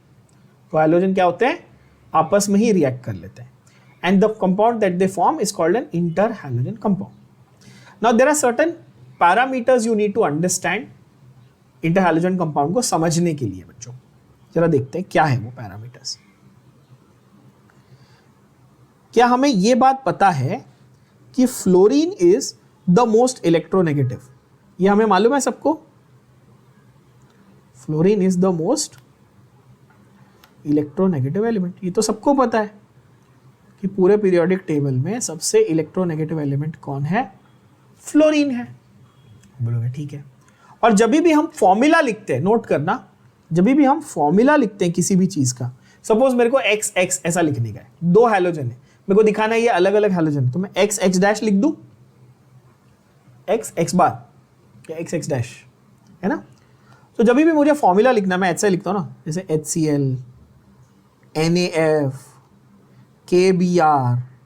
तो फॉर्मूला लिखते वक्त मैं एक रूल क्या फॉलो करता हूं, याद करो, कि जो पॉजिटिव है वो लेफ्ट पे रहेगा, जो नेगेटिव है वो राइट पे रहेगा। बरोबर बोल रहा हूं, पॉजिटिव लेफ्ट पे, नेगेटिव राइट पे, फिक्स है ना ये, आज तक ऐसे ही लिखा है ना आपने हमेशा, तो ये रूल है। तो मुझे अब ये बात आप सोच के बताइए बच्चों, एक्स एक्स डैश में एक्स कैन बी व्हाट? ये इंटर हैलोजन कंपाउंड है एक्स एक्स डैश, तो एक्स की जगह पे क्या क्या आ सकता है? तो यहां पर एक्स जो है वो क्लोरीन हो सकता है, और ब्रोमीन हो सकता है, और आयोडीन हो सकता है, पर फ्लोरीन कभी नहीं हो सकता। क्यों? क्योंकि ये बाजू F ये फिक्स है, जो आगे आता है वो फ्लोरीन ही रहेगा, जो पहले आता है वो इलेक्ट्रोपॉजिटिव। फ्लोरीन कभी इलेक्ट्रोपॉजिटिव बन सकता है क्या? बाकी तीनों हैलोजन की औकात है कि उससे ज्यादा नेगेटिव बन जाए, ऐसा पॉसिबल है क्या, बताओ? नहीं ना। अच्छा ऐसे बोलूं, X dash can be anything, X dash can be fluorine और क्लोरीन और ब्रोमीन, आयोडीन बन सकता है X dash?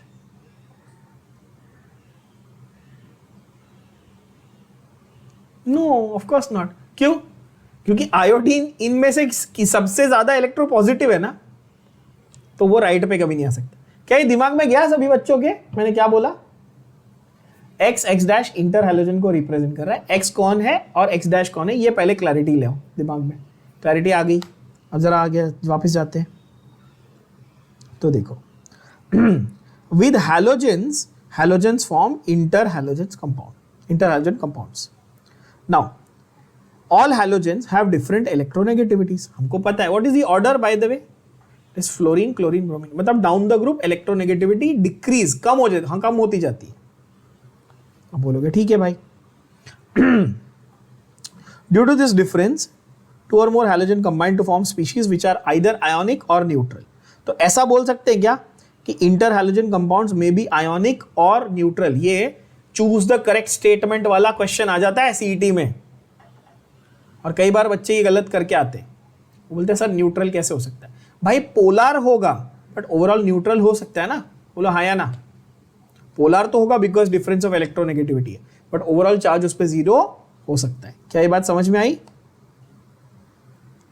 The neutral molecules are called interhalogen compounds। ध्यान से सुनना, क्या बोला मैंने, फिर से सुनो। दे में भी आयोनिक और न्यूट्रल बरोबर है, पर दोनों में से, आयोनिक और न्यूट्रल में से इंटरहैलोजन वर्ड किसके लिए यूज करने का? Only the neutral ones. बात समझ रहे हो? बोलो यस और नो। बाउंसर गया क्या बच्चों? देखो इजी है वैसे तो, जो न्यूट्रल वाले हैं उनको हम क्या बोलेंगे? इंटर, मतलब इंटर हैलोजन के ऊपर चार्ज नहीं आना चाहिए, इंटर हैलोजन के ऊपर चार्ज नहीं आना चाहिए। Now there is a very stupid definition that they tend to ask you in your board exams, वो ये है, इस तरह से छोटा सा डेफिनेशन क्या बोलता है? Interhalogen compound is a compound formed by combination of different atoms of halogens, right? It is regarded as the halide of the more electropositive halogen. अब ये इंटरेस्टिंग है, फॉर एग्जाम्पल देखो, मुझे बताओ क्लोरीन और फ्लोरीन में से कौन पॉजिटिव कौन नेगेटिव? तो बोलोगे sir chlorine positive fluorine negative comparatively, है ना। तो इन दोनों को कंबाइन करके फॉर्मूला लिखना है, तो कैसे लिखूंगा? ClF या FCl? ClF आएगा, FCl तो नहीं आ सकता क्योंकि FCl में क्लोरीन राइट पे आ रहा है, वो गलत है। अच्छा ClF लिखूंगा, तो इसका नाम क्या होगा?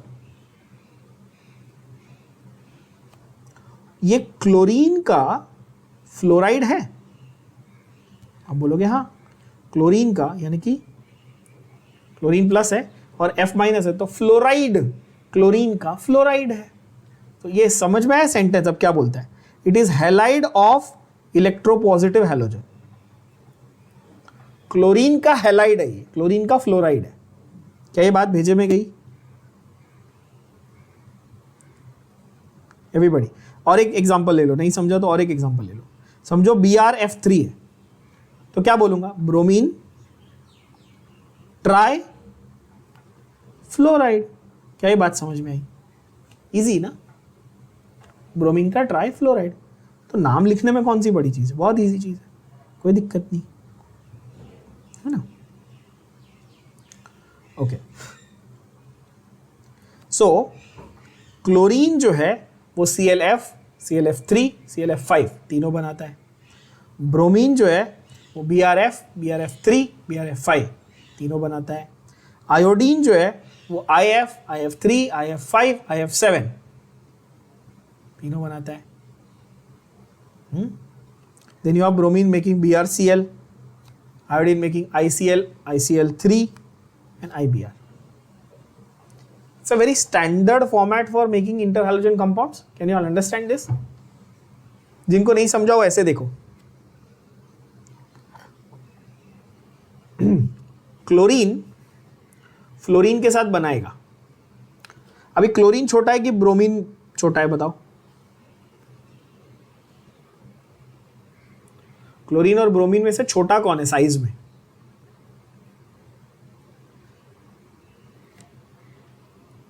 क्लोरीन ही है ना ऑब्वियसली। तो देखो यहाँ पे क्लोरीन क्लोरीन का बॉन्ड, तो आप बोलोगे तो बकवास है, तो Cl2 हो गया, इसमें क्या बना है? तो एलिमेंट हो गया ना। क्लोरीन और ब्रोमीन का बॉन्ड ऐसा बनना चाहिए था, BrCl बनना चाहिए था ना, तो वो तो यहां बन गया। देखो सही बोल रहा हूं, BrCl बनना चाहिए था। ब्रोमाइड बन सकता था क्या? Cl और Br ऐसा बन सकता था क्या? नहीं। पूछो क्यों?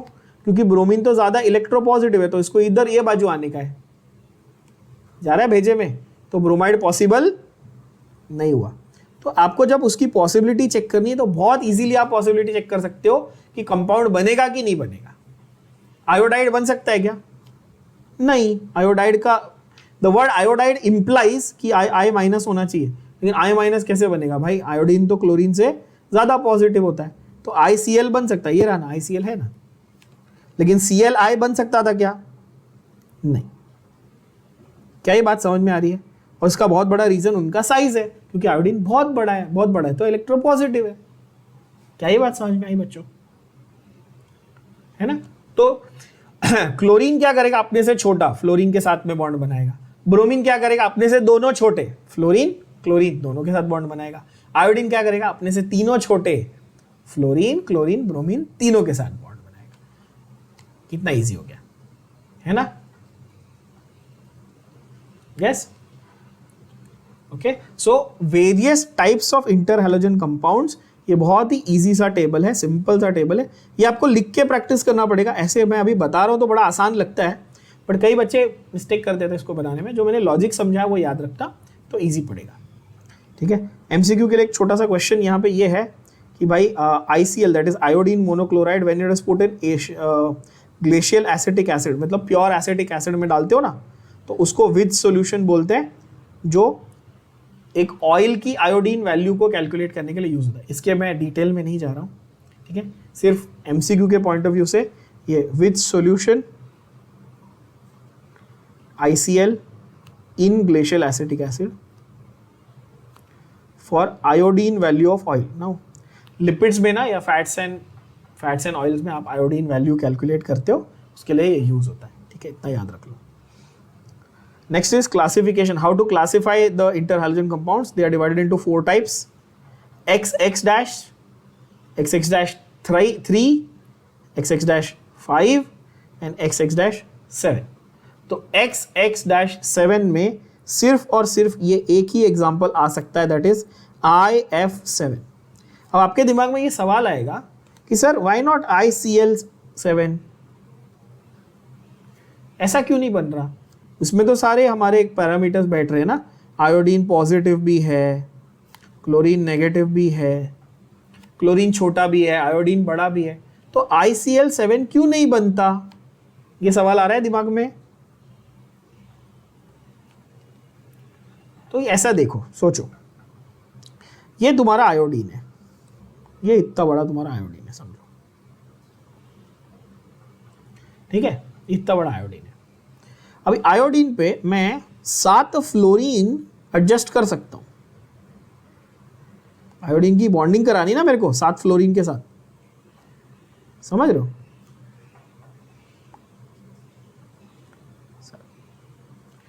फ्लोरीन छोटा है, मैं 7 उसको लगा सकता हूं, पर यही आयोडीन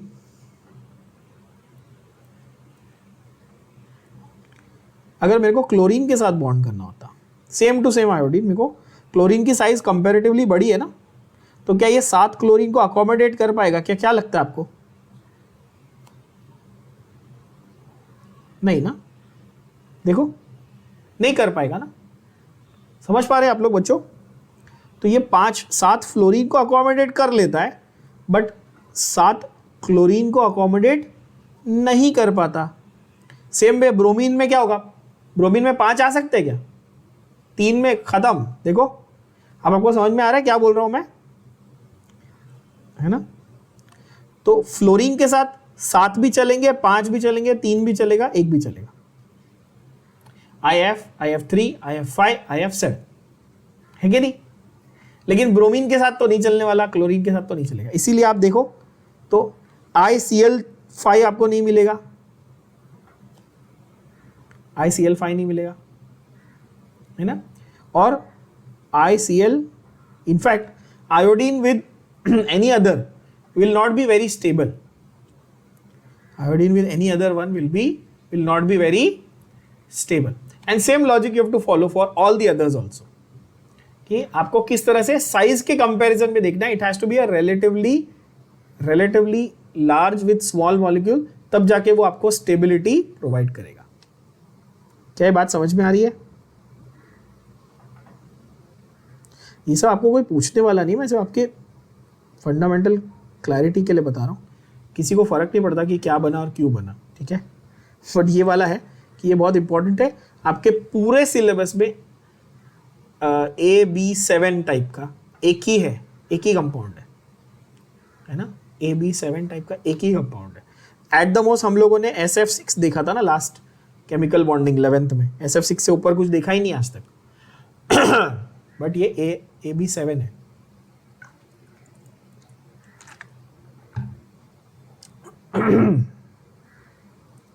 ओके, तो in the formula XX dash, X is always larger size वाला and more electropositive, X dash is always smaller size वाला एंड मोर इलेक्ट्रोनेगेटिव. ऑलरेडी बता चुका मैं, है ना? What are the characteristics of interhalogen compounds? ये भी जैसा मैंने कहा, it is always part of the SAQ that is asked for 2 marks in your theory paper, है ना? What are interhalogen compounds and give their characteristics, ऐसा 3 mark के लिए भी आता है. ओके बच्चों, क्या है देखो, compound is considered as a halide of X, for example CLF. तो this is called, CLF is called chlorine monofluoride. सिर्फ इतना, जितने पार्ट्स मैं मार्क कर रहा हूं आपको उतना ही रीड करना है, उतना ही लर्न करना है. बाकी पार्ट को बिंदास आप छोड़ सकते हो. इतना ही लिखना है आपको. टाइम वेस्ट मत करना अपना फालतू की चीजें लिखने में बच्चों, और ये फालतू की चीजें लर्न करने में टाइम वेस्ट बिल्कुल मत करना प्लीज, ठीक है? Second, they always have even number of atoms, that is 2, 6, 4, 8. They will always have even number of atoms. ये ऑब्जर्वेशन बहुत इंपॉर्टेंट थी. ClF3 has 4 atom for example, ठीक है? आपको कभी भी ऑड नंबर नहीं मिलेगा. दूसरा, properties of interhalogen compounds are generally intermediate between the two halogens from which they are made. ये क्वेश्चन आपके एंट्रेंस एग्जाम में एमएचटी सीईटी के एंट्रेंस में ऑलरेडी आ चुका है इन वन ऑफ द वो चूज द करेक्ट स्टेटमेंट वाला या फिर चूज द इनकरेक्ट स्टेटमेंट, उसमें ये already question as it is आ चुका है ये स्टेटमेंट कि भाई समझो क्लोरीन और ब्रोमीन यूज करके आपने बनाया तो उस क्लोरीन या ब्रोमीन के इंटरहैलोजन कंपाउंड की प्रॉपर्टी क्लोरीन के जैसी भी नहीं होगी, ब्रोमीन के जैसी भी नहीं होगी, समवेयर मिडवे होगी। ठीक है,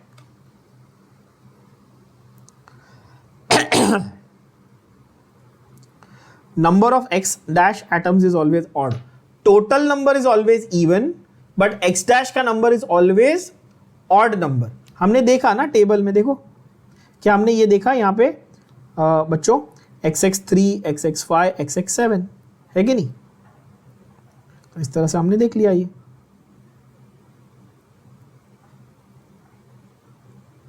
So it's always odd number, and last but not least, the one of the most important points is that they are all diamagnetic. There are no exceptions.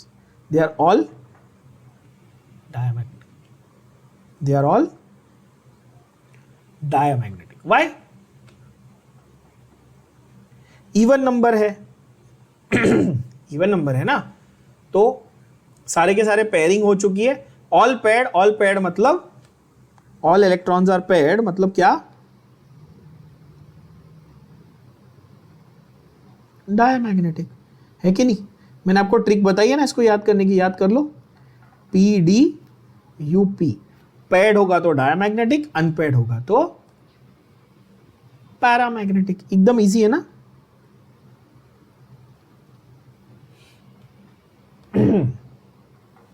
Okay, and last एक statement है interhalogen के बारे में जो again ये भी statement आ चुकी है कई बार as one of the options of various MCQs कि interhalogen is always more reactive than the individual halogens. For example अगर मैं ऐसे बोलूं कि IBr3 फॉर एग्जाम्पल क्या है IBr3, तो IBr3 आयोडीन और ब्रोमीन दोनों के कंपैरिजन में ज्यादा रिएक्टिव है। समझे कि नहीं समझे? यस, IBr3 अगर मेरे पास है तो वो किससे बना हुआ है, वो आयोडीन और ब्रोमीन से बना हुआ है, तो वो आयोडीन और ब्रोमीन दोनों से ज्यादा रिएक्टिव है बच्चों। ये पॉइंट काफी इंपॉर्टेंट पॉइंट हो जाता है। तो कुछ ऐसे इंपॉर्टेंट स्टेटमेंट्स हैं इंटरहैलोजन के वजह, एकदम फैक्चुअल स्टेटमेंट्स हैं कि भाई odd number of X dash होगा, टोटल नंबर हमेशा इवन होगा, सारे पैरामैग्नेटिक होंगे, हमेशा ज्यादा रिएक्टिव होंगे एज कंपेयर टू दिस, उनकी प्रॉपर्टीज इंटरमीडिएट होगी between the two halogens that are used to form them. And ये गारंटीड क्वेश्चंस है ये आपके एग्जाम में, गारंटीड क्वेश्चंस। ठीक है, तो ये एक दो पेज जो है ना, ये चैप्टर का perhaps one of the most important pages है, आप ऐसा बोल सकते हो। एक कॉन्टैक्ट प्रोसेस सल्फ्यूरिक एसिड वाला और एक ये वाला पार्ट, ये काफी इंपॉर्टेंट है। क्यों ये ज्यादा रिएक्टिव है भाई? अगर आपको ऐसे कोई पूछ ले why are they more reactive, तो आप क्या बोलोगे? Why are they more reactive? तो the answer is X dash bond का जो एनर्जी है is less than the original bond energy. जो दोनों ओरिजिनल हैलोजन थे उनकी बॉन्ड एनर्जी से कम इसकी एनर्जी, तो जिसकी कम एनर्जी होगी वो जल्दी ब्रेक होगा, और जल्दी ब्रेक हो रहा है मतलब जल्दी रिएक्ट कर रहा है। कॉमन सेंस, बोलो हाँ कि ना। अब यहां पर आ जाता है हमारा थोड़ा सा एंट्रेंस पॉइंट ऑफ व्यू से बकवास factual matter, but sorry to say you have to remember it. आपको एक्चुअली ये बैठ के रट्टा मारना पड़ेगा, इसमें कोई ये नहीं है, इसमें कोई मतलब लॉजिक ऑनेस्टली नहीं है, आपको बैठ के पूरा रटना पड़ेगा। ये कैसे? देखो, ClF कलरलेस गैस है, BrF पेल ब्राउन गैस है, BrCl गैस है, ICl ruby red solid in alpha form, brown red solid in beta form. हर एक इंटर हैलोजन का वो लोग ने एक्चुअली ऐसा एक टायरिंग सा लिस्ट दिया हुआ है, right? And you have to actually sit and learn this entire list, कौन से वाले का क्या कलर है, कौन गैशियस है, कौन लिक्विड है, कौन सॉलिड है। तो ये आपको मेहनत करनी पड़ेगी बच्चों। From MHT CET point of view अगर मैं देखूं, right, from entrance point of view, this table becomes an important table where they will directly ask you these questions from this. Okay, now if you want an honest advice, should you sit and learn this right now?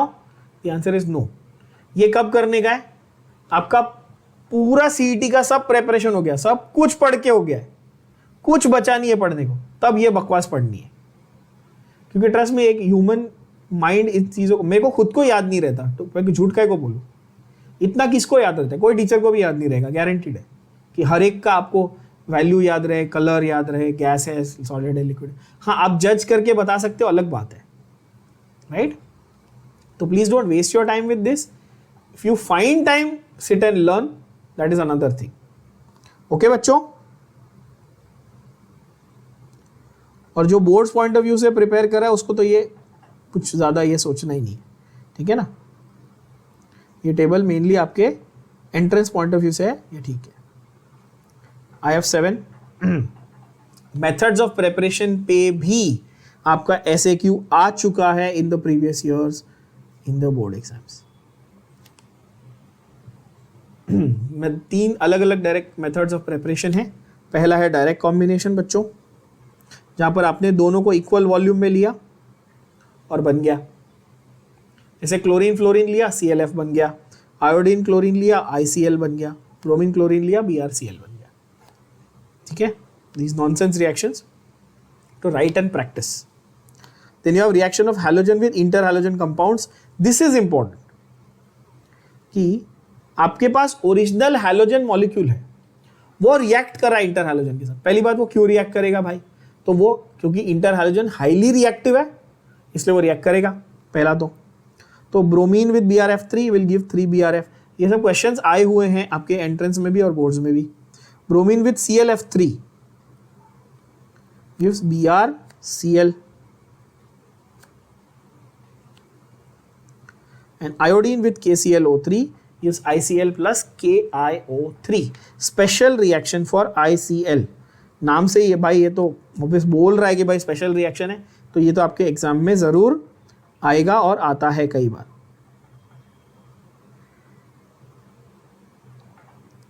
ठीक है, इस तरह से।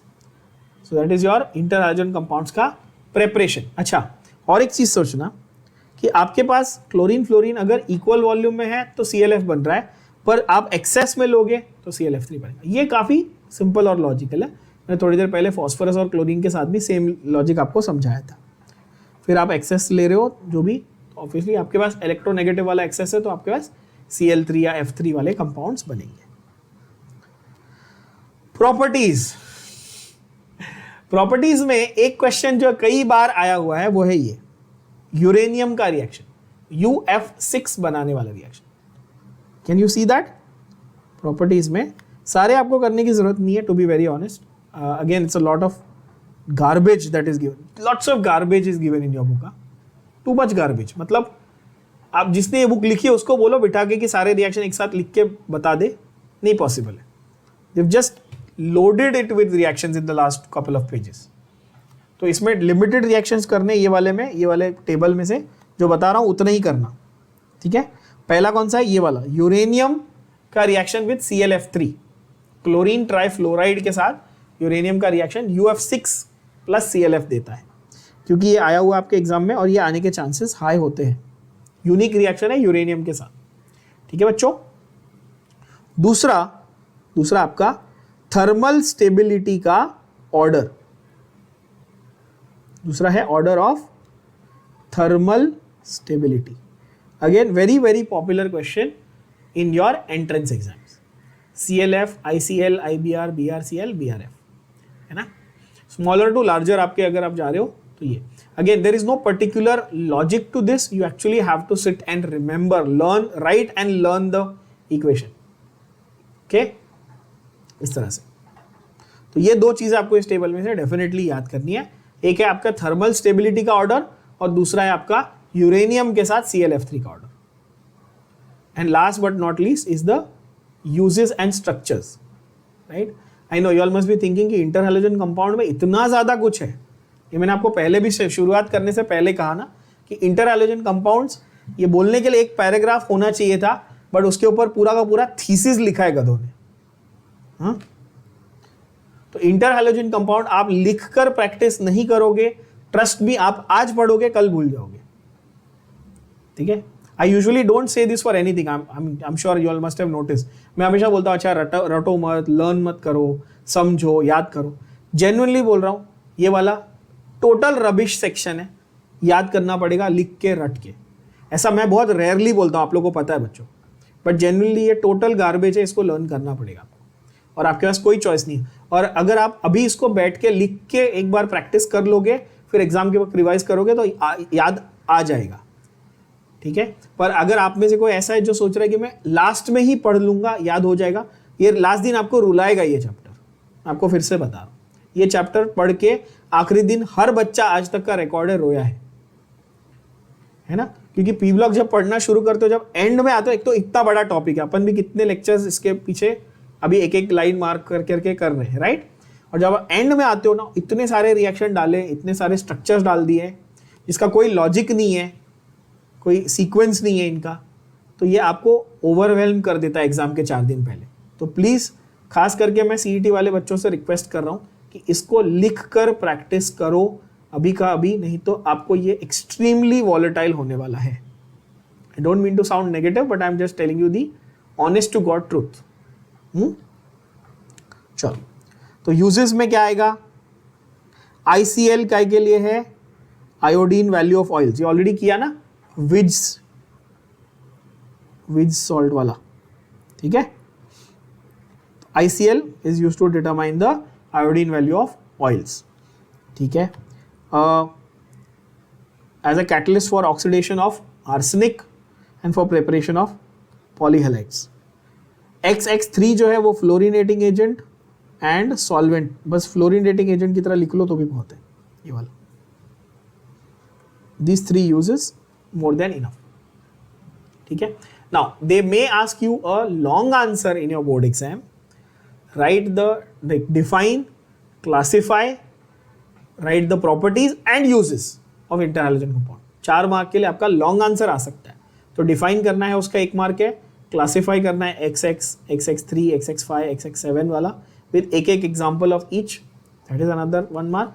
Then you have to write the properties जो अभी हमने लिखे, that and at least 2 or 3 uses, that is another 1 mark. Okay बच्चों, स्ट्रक्चर्स एक्चुअली ये सबसे इजी चीज है, क्योंकि ये आपको केमिकल बॉन्डिंग से ऑलरेडी आता है, तो इसमें आपको बहुत ज्यादा सोचने की जरूरत नहीं है। ये this is easy, this is the easy part. Okay, देखो ICL, आयोडीन मोनोफ्लोराइड, मोनोक्लोराइड, सॉरी, यहां पर ये देखो, मतलब क्या ब्लंडर पे ब्लंडर करते हैं ना ये लोग। आयोडीन मोनोक्लोराइड बोला और डाइक्लोराइड का स्ट्रक्चर बना है। क्या आप देख पा रहे हो अपनी टेक्स्ट बुक में बच्चों? किसके किसके टेक्स्ट बुक में ये मिस्टेक है, प्लीज चेंज करो। फॉर्मूला है ICL, नाम है मोनोक्लोराइड, बट किसी इडियट ने जाके वहां पे क्या बनाया हुआ है, देखो डाइक्लोराइड बनाया हुआ है। ये प्लीज चेंज करो। Shape is obviously linear, that is true, please remove that. Linear, ICL का लीनियर शेप होता है, ClF3 BrF3 दोनों का बेंट टी शेप होता है। ये बहुत इजी स्टैंडर्ड है, ठीक है ना। BrF5 और ClF5 का स्क्वायर पिरामिडल है ना। तो मतलब जो 3 वाले हैं उनका टी शेप है, 3T, 3 भी T से है, T shape, easy. ICL linear है, वो तो पता ही है, एक ही लाइन में आएगा, Cl आएगा, खत्म। और F5 वाला जो है वो स्क्वायर पिरामिडल है ना। पेंटाफ्लोराइड, पेंटाक्लोराइड क्या है, स्क्वायर पिरामिड, एकदम सिंपल है, कोई बहुत बड़ी चीज नहीं है। एक एक्स्ट्रा आप ऐड करके रखना बच्चों, यहाँ पे IF7 जो है ना वो बड़ा यूनिक शेप होता है। IF7 का शेप कैसा होता है, कोई बता सकता है? केमिकल बॉन्डिंग चैप्टर के एंड में दिया हुआ है आपको, एंड में नहीं एक्चुअली, वहां पे एक टेबल में दिया हुआ है क्लास 11 के बुक में। IF7 shape is pentagonal bipyramidal. कैसा होता है शेप? Pentagonal bipyramidal. ये एंट्रेंस पॉइंट ऑफ व्यू से आप लोग लिख के रखना, ठीक है।